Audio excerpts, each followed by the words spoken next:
Number 27. A right triangle has legs with lengths of 24 centimeters and 21 centimeters. So right off the bat, I want to draw it. Yeah, it's not half bad. All right, so a right triangle and its legs are 24 and 21 centimeters. If the length of this triangle's hypotenuse in centimeters can be written in the form 3 square root of d, where d is an integer, what is the value of d? There are two ways right off that I can see doing this. I'll show you both ways. So both of them are going to use the Pythagorean theorem, which says for right triangles that the lengths of the two legs, on the legs A and B, if you square them and add them together, you get the hypotenuse squared. A squared plus B squared equals C squared. Now, one way you can do this is you can say, well, my A and B are 21 and 24. So 21 squared plus 24 squared equals C squared. And if I do this, if I do 21 squared, I'm going to get 441. If I have 24 squared, I get 576. And if I add those together, I get 1017. And that is my C squared. And to solve for C, I would need to take the square root of both of these. So C is equal to the square root of 1017. And I need to simplify that. Are there any perfect squares inside of C? Yes, there are. I'm going to start at the bottom. I'm going to start with 4, 9, 16, just go up through the easy ones. You can also use a factor tree, but I find a lot of times I just start with those low ones.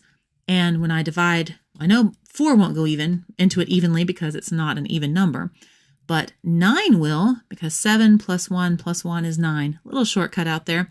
If you add up the numbers, the digits, individual digits, and it adds up to something that's divisible by 9, then the number is divisible by 9. Math tricks.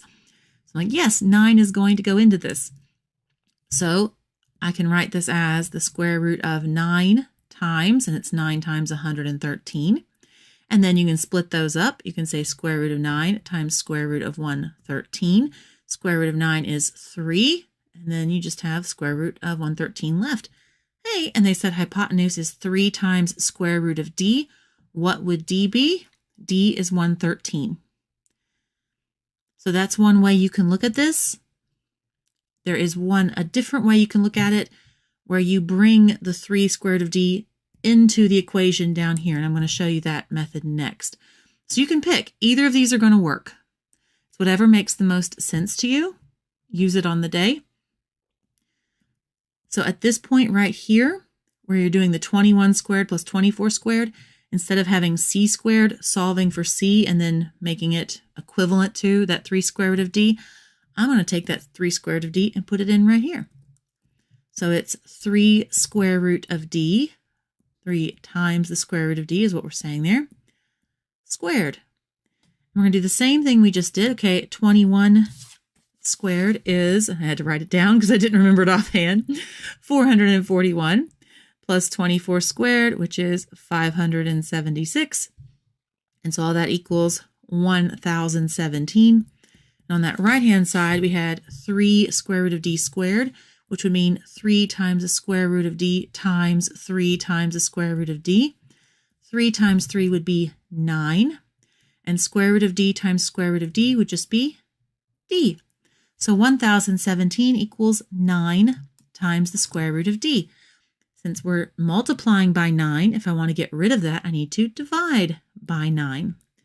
So 1017 divided by 9 is, you guessed it, 113. 113 is d. Personally, I think this method is a little easier since you don't have to look for the square root, simplifying the square root.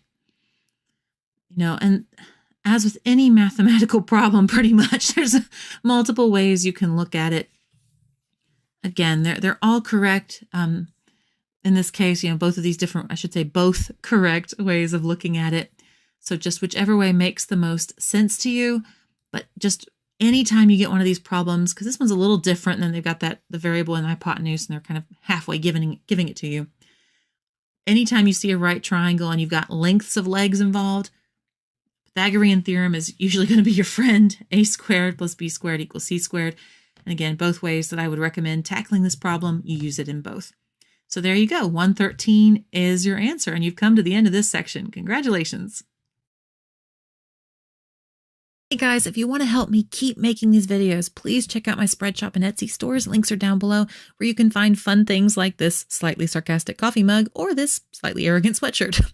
And if this was helpful or useful in any way, please let YouTube know so I can keep helping you and others like you. Comment, like, share, subscribe. You know the drill. Thank you so much for stopping by. Hope you have a great day. See you later. Bye.